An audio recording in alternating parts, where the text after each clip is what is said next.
Do you want to be a wise person? Well, the book of Proverbs is a book of wise sayings from a father to a son, and this is what he says in Proverbs 26, verse 13 through 16. You ready? All right. A sluggard says there's a lion in the road, a fierce lion roaming the street. Can you say roar? Roar. That's right. As a door turns on hinges, so a sluggard turns on his bed. A sluggard buries his hand in a dish, but he's too lazy to bring it back to his mouth. What is lazy?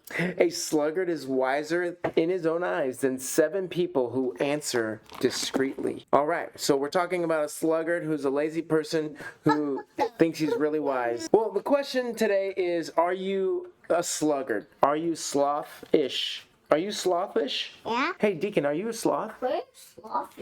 A sloth? Well, that's what this podcast is about. That's what Proverbs 26 is about. What is a sloth? Like a slow creature. Like a slow creature, that's right. But the Proverbs compares the sloth to a door, somebody who can barely eat a dish, and somebody who thinks there's a lion outside. No. So what does a door, dish, and a lion all have in common?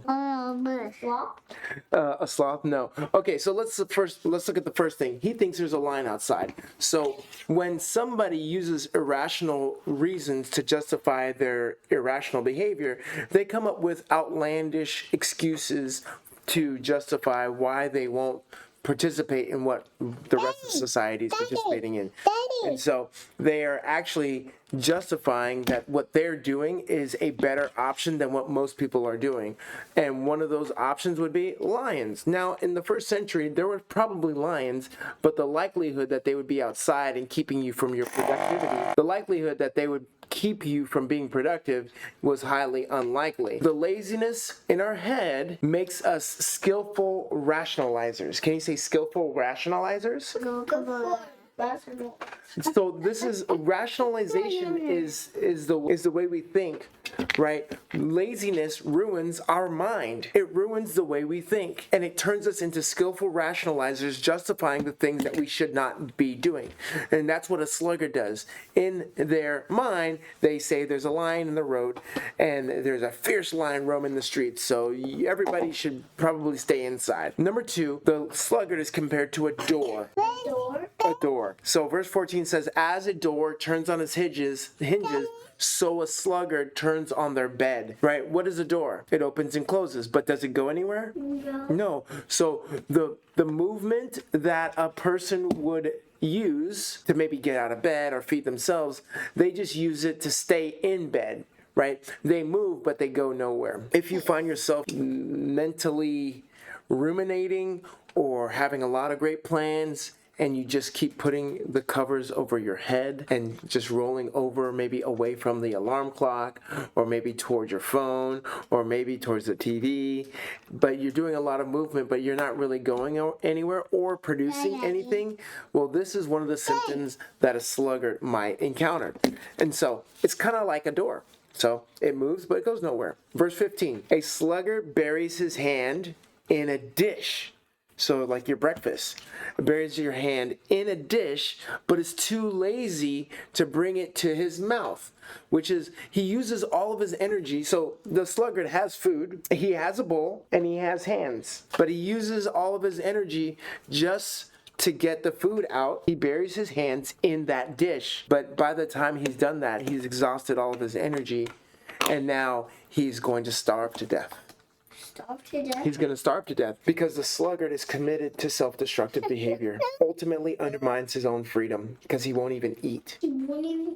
Why will he not even eat? Because the reason why he won't eat is because he loves comfort so much. Comfort? What do you think comfort is, Deacon? He likes to be comfortable. He wants to be fed. He wants to be entertained. He wants to lie down. He wants to sleep more than he wants to produce. And so if you love that too much, you will ultimately destroy yourself and starve mentally and physically. So that's the first line. The second, he's a door. And then the last one, he's a dish. And lastly, verse 16 says, a sluggard is wise in his own eyes. wiser than 7 people who can answer discreetly or even rationally. This is somebody who's completely self-deceived, right? They're wise in their own eye. They exalt their own rationalization. They've exalted their own cleverness and believe their own lies that they tell themselves. You believe the own lies you tell yourself. The lies about a lion being out in the street.